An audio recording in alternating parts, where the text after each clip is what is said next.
বাংলাদেশ জামাত ইসলামীর দাঁড়িপাল্লা আর ইসলামী আন্দোলনের হাত পাখা এক জায়গায় করতে পেরে উনি মহাবীরে পরিণত হয়েছেন।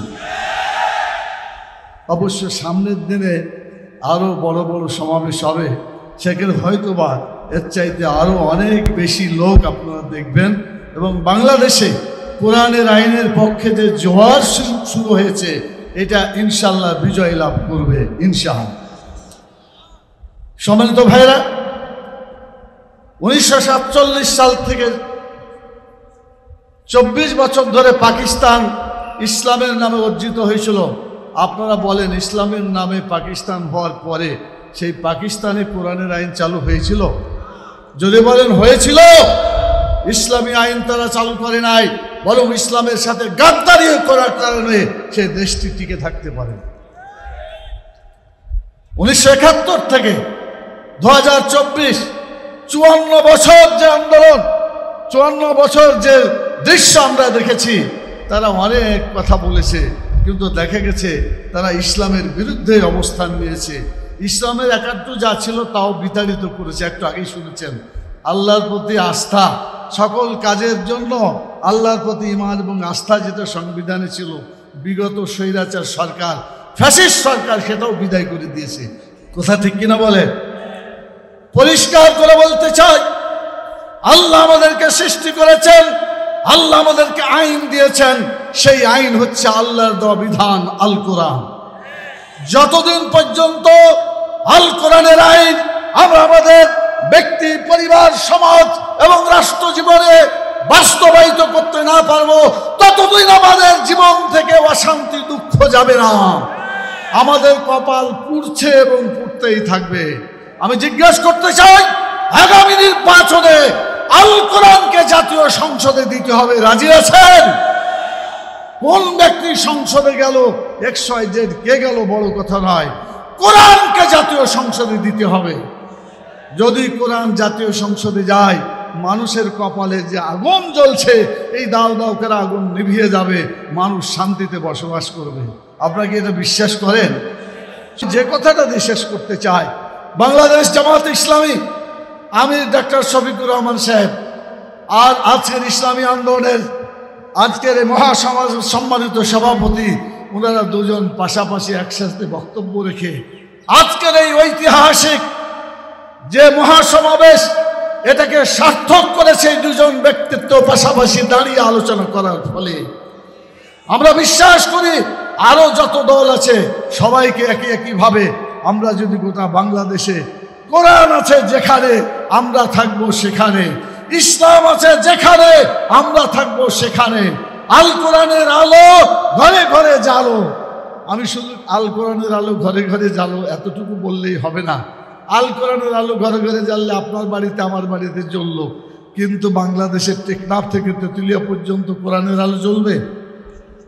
এটা জ্বালাতে হলে জাতীয় সংসদে কোরআনের আইনের বিল পাস করতে হবে। এটা যদি পাস হয়ে যায়, তখন টেকনাফ থেকে তেঁতুলিয়া পর্যন্ত সকলের বাড়িতে কোরআনের আলো জ্বলবে ইনশাআল্লাহ।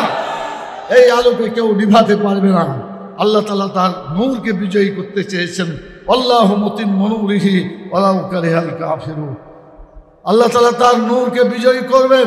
আমরা আভাস দেখতে পাচ্ছি, রাসূল সাল্লাল্লাহু আলাইহি সাল্লামের গাজওয়ায়ে হিন্দের যে ভবিষ্যৎবাণীর হাদিস আপনারা পড়েছেন, সেখানে একটা জবে এই হিন্দুস্তান পরাজিত হবে, মুসলমানরা জয়লাভ করবে ইনশাআল্লাহ। সেদিন খুব বেশি দূরে নয়।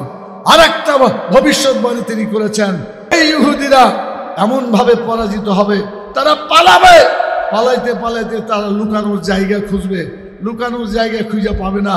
তখন শেষ পর্যন্ত হাজার ও সাজার, হাজার মানে পাথর আর সাজার মানে গাছ, গাছের পিছনে, পাথরের পিছনে তারা লুকাবে। আল্লাহর ইচ্ছায় পাথর কথা বলবে, গাছ কথা বলবে। আল্লাহর সেই রাসূলুল্লাহ সাল্লাল্লাহু আলাইহি ওয়াসাল্লাম হাদিস অনুযায়ী সেখানে বলা হয়েছে, তাআলিয়া ইবাদাল্লাহ, হে আল্লাহর বান্দারা তোমরা আসো, খুঁজ ওয়াক্তুল, এদেরকে ধরো এবং শেষ করো। সেদিনও খুব বেশি দূরে নাই ইনশাআল্লাহ। রাসূলুল্লাহ সাল্লাল্লাহু আলাইহি ওয়াসাল্লামের ভবিষ্যৎবাণী বিজয় লাভ করবে। আপনাকে এটা বিশ্বাস করেন? তাহলে সেই জন্য আগামী দিনে বাংলাদেশের কোরআনের আইনের জন্য আজকে যে পরিবেশ হয়েছে সেই পরিবেশকে সুন্দর করার জন্য আজকে জালেমদের বিচার করতে হবে এবং সংস্কার করে নির্বাচন করতে হবে।